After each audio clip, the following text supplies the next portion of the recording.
একটা বড় ফিতনা, চোখে মোবাইলে আপনারা দেখতে পাচ্ছেন, কেউ কেউ ফতোয়া দিচ্ছে। আর বেশিরভাগ ফিতনাগুলো বাংলাদেশ থেকে ছুটে আসে আমাদের দেশে।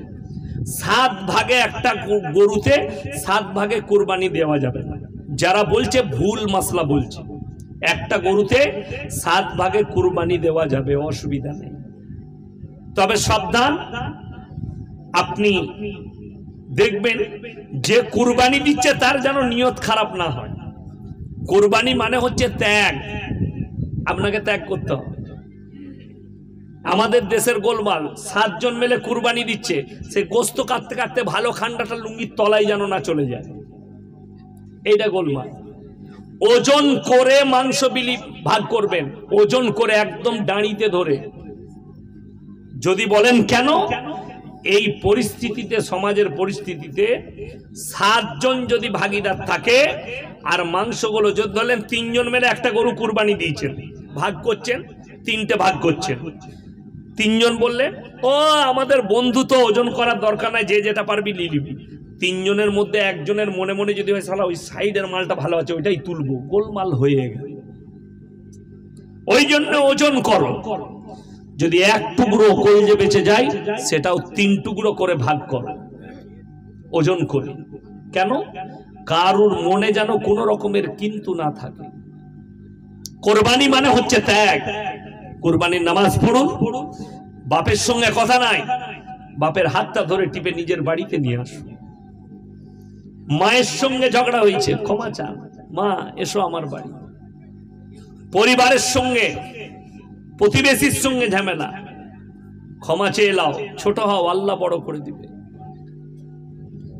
Doctor, master, professor, engineer, MSc, BSc, BCom, যদি কেউ একজন থাকেন, একজন খালি বলে দেন পৃথিবীর প্রথম সভ্যতার নাম কি? পৃথিবীর বললাম, ইসলামেরও বলিনি, কোন ধর্মের নাম লিনি, পৃথিবীর প্রথম সভ্যতার নাম যে বলে দিবেন, আমি 100 টাকা চা খেতে দিয়ে যাব, যদি কেউ বলতে পারে। আশা করি জানবেন না। কেন? আমি যে আয়াতটা পড়লাম, ইসলামের বুনিয়াদটা আল্লাহ রেখেছেন শিক্ষার দ্বারা, এডুকেশনের দ্বারা। কোরআন আপনি খুলবেন বাড়িতে, প্রথম সূরা পাবেন সূরা ফাতিহা, দ্বিতীয় সূরা পাবেন সূরা বাকারা, তৃতীয় সূরা সূরা আল ইমরান, চতুর্থ সূরা সূরা নিসা, এইভাবে কোরআনটা গচ্ছিত আছে।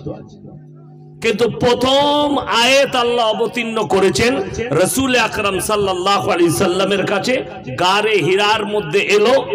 আয়াতটা কি ছিল? ইকরা বিসমি রাব্বিকাল্লাযী খালাক। হে নবী, পড়ো। কেউ যদি বলতে পারেন কলমের আবিষ্কার কোন বৈজ্ঞানিক করেছে, আমি 500 টাকা প্রাইজ দেব। কলমের আবিষ্কার, এই তথ্যগুলো আপনি জানতে পারবেন তখন যখন আপনার কাছে কি আসবে? এডুকেশন আসবে, শিক্ষা আসবে। কলমের আবিষ্কার আল্লাহ রাব্বুল আলামিন খুদ জনাবে মুহাম্মদুর রাসূলুল্লাহ, সকলে বলুন সাল্লাল্লাহু আলাইহি সাল্লামের হাত দ্বারা করেছে। কোরআনে আছে আল্লামা বিল কলম, আমি কলমের সাহায্যে শিক্ষা দিই। আমি আমার আব্বাজিকে যখন আমি পড়াশোনা করি তখন দেখেছি আমি তিনাকে ওই গাছের ডালকে কলম করে লিখতে। এটা নবীজির জামানাতেও ছিল। পাথরকে ঘষে কালার তৈরি করা হতো রাসূল আকরাম সাল্লাল্লাহু আলাইহি সাল্লামের জামানায়, আর ওই গাছের ডাল দিয়ে কলম বানিয়ে লেখা হতো। এটা রাসূলের জামানায়। আর আল্লাহ আবিষ্কার করলেন কলমের নবীজির হাত দ্বারা। রাসূল আকরাম সাল্লাল্লাহু আলাইহি সাল্লাম এমন একজন বৈজ্ঞানিক, তিনার হাত দ্বারাই শিক্ষা এবং কলমের আবিষ্কার হয়েছে। বলুন সুবহানাল্লাহ। পৃথিবীর প্রথম সভ্যতার নাম মিশরের মুসলিম সভ্যতা। যাদের জানা নাই জেনে যান। পৃথিবীর দ্বিতীয় সভ্যতার নাম স্পেনের মুসলিম সভ্যতা। পৃথিবীর প্রথম দুটো সভ্যতা এই দুটো। স্পেন কোন খ্রিস্টান, ইহুদি, নাসারাদের দেশ ছিল না, ওটা ছিল মুসলিম রাষ্ট্র। আল্লামা ইকবালের একটা দামি কথা আছে, তিনি লিখেছেন, ইস ঘর কো আগ লাগি ঘর কি চিরাগ। মুসলমান, তোমরা নিজেদের ঘর নিজের আগুন ধরিয়েছ। তার কয়েকটা প্রুফ দিয়ে যাব, তাহলে আপনি মাদ্রাসার গুরুত্বটা বুঝে যাবেন। তাহলে আপনি বুঝে যাবেন যে দ্বীনি শিক্ষা দুনিয়াবি শিক্ষার কতটা প্রয়োজন আছে। এটা আপনার মধ্যে গুরুত্ব আসবে। আমাদের কোনো আলেম, কোনো মৌলবি জীবনে কোনোদিন বলিনি কি যে স্কুলে পড়া যাবে না, ডাক্তার হওয়া যাবে না, মাস্টার হওয়া যাবে না। কে বলেছে?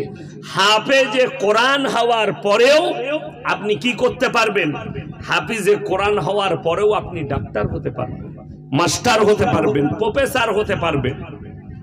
আপনি হাফেজ হন, আলেম হন, সব হবেন। আপনার সন্তান আবার ইঞ্জিনিয়ার হবে, ডাক্তার হবে, প্রফেসর হবে, সবই। এখানে যারা বসে আছেন টুপি লাগিয়ে, ইমানদারির সঙ্গে বলবেন, প্রত্যেকটা মুসলমান নরনারীর জন্য দ্বীনি ইলম হাসিল করা কি বাবা ফরজ বলছেন তো?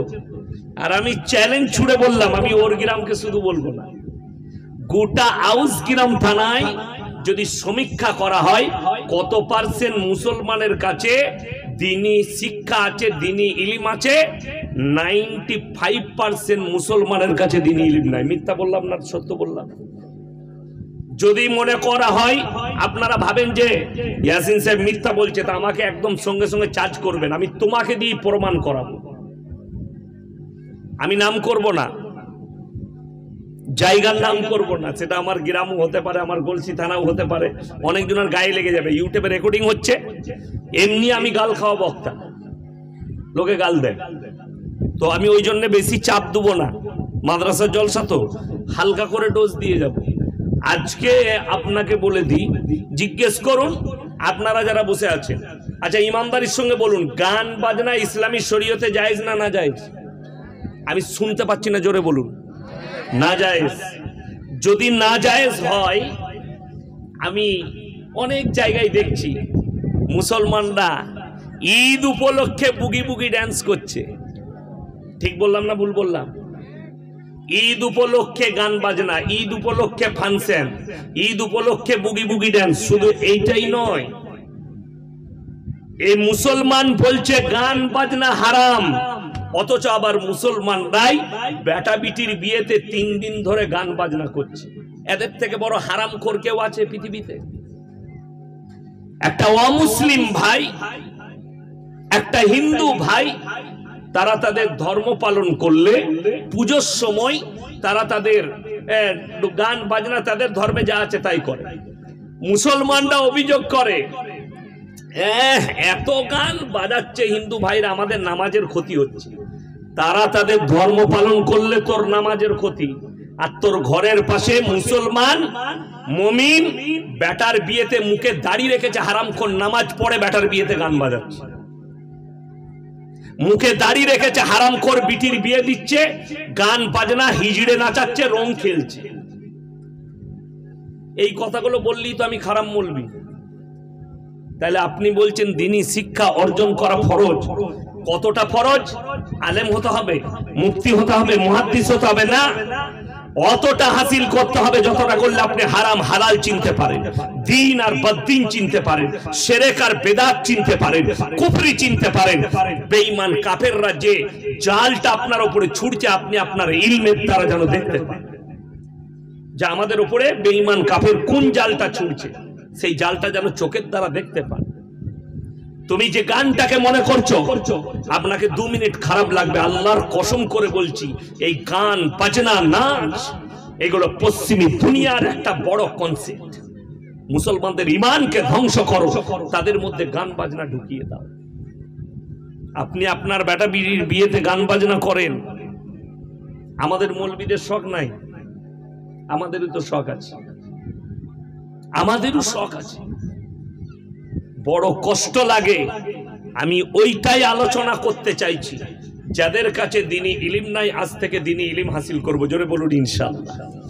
মুসলমানদের হালতটা কেমন জানেন? দেখুন কতটা দ্বীনি ইলম আছে, আপনি বুঝতে পারবেন। আমাদের বর্ধমান জেলার অনেক ছেলে ডাম্পার চালায়, লরি চালায়, পাথর বালির গাড়ি চালায়। আমার গলসি থানাতেও আছে, অনেক ছেলে চালায়। হাই রোডে দাঁড়িয়েছে, হোটেলে ঢুকিয়ে বলছে এক বোতল মদ দে, মুসলিমদের ছেলে, মদ খাওয়া হয়ে গেল। এরপর বলছে মুরগির মাংস আর রুটি নিয়ে আয়।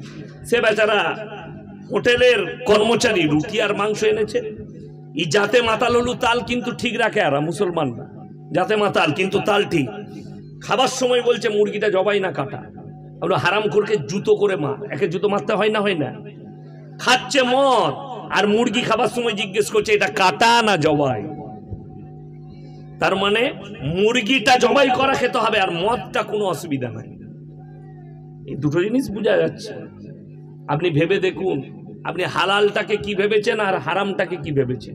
আপনার কাছে হালালটা কেমন আর হারামটা, দুটো কি আপনি একটা জায়গায় রেখেছেন? তার কারণ আপনার কাছে বিন্দু মাত্র দ্বীনি ইলম নাই। দ্বিতীয় নম্বর, একটা বড় ফিতনা, চোখে মোবাইলে আপনারা দেখতে পাচ্ছেন, কেউ কেউ ফতোয়া দিচ্ছে, আর বেশিরভাগ ফিতনাগুলো বাংলাদেশ থেকে ছুটে আসে আমাদের দেশে।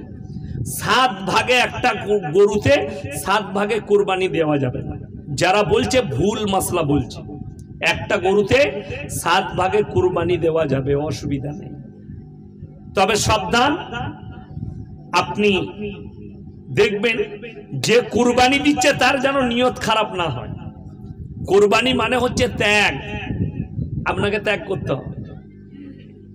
আমাদের দেশের গোলমাল, 7 জন মিলে কুরবানি দিচ্ছে, সে গোস্ত কাটতে কাটতে ভালো খান্ডাটা লুঙ্গির তলায় যেন না চলে যায়, এইটা গোলমাল। ওজন করে মাংস বিলি ভাগ করবেন, ওজন করে একদম দাঁড়িতে ধরে। যদি বলেন কেন, এই পরিস্থিতিতে, সমাজের পরিস্থিতিতে 7 জন যদি ভাগিদার থাকে, আর মাংসগুলো যদি ধরলেন 3 জন মিলে একটা গরু কুরবানি দিয়েছেন, ভাগ করছেন, 3টে ভাগ করছেন। 3 জন বললেন ও আমাদের বন্ধু, তো ওজন করার দরকার নাই, যে যেটা পারবি নিয়ে নিবি। 3 জনের মধ্যে একজনের মনে মনে যদি হয় শালা ওই সাইডের মালটা ভালো আছে ওইটাই তুলবো, গোলমাল হয়ে গেল। ওই জন্য ওজন করো, যদি 1 টুকরো কলজে বেঁচে যায় সেটাও 3 টুকরো করে ভাগ করো, ওজন করে। কেন? কারুর মনে যেন কোনো রকমের কিন্তু না থাকে। কোরবানি মানে হচ্ছে ত্যাগ। কুরবানির নামাজ পড়ুন, বাপের সঙ্গে কথা নাই, বাপের হাতটা ধরে টিপে নিজের বাড়িতে নিয়ে আসুন। মায়ের সঙ্গে ঝগড়া হয়েছে, ক্ষমা চা, মা এসো আমার বাড়ি। পরিবারের সঙ্গে, প্রতিবেশীর সঙ্গে ঝামেলা, ক্ষমা চেয়ে লাও, ছোট হও, আল্লাহ বড় করে দিবে।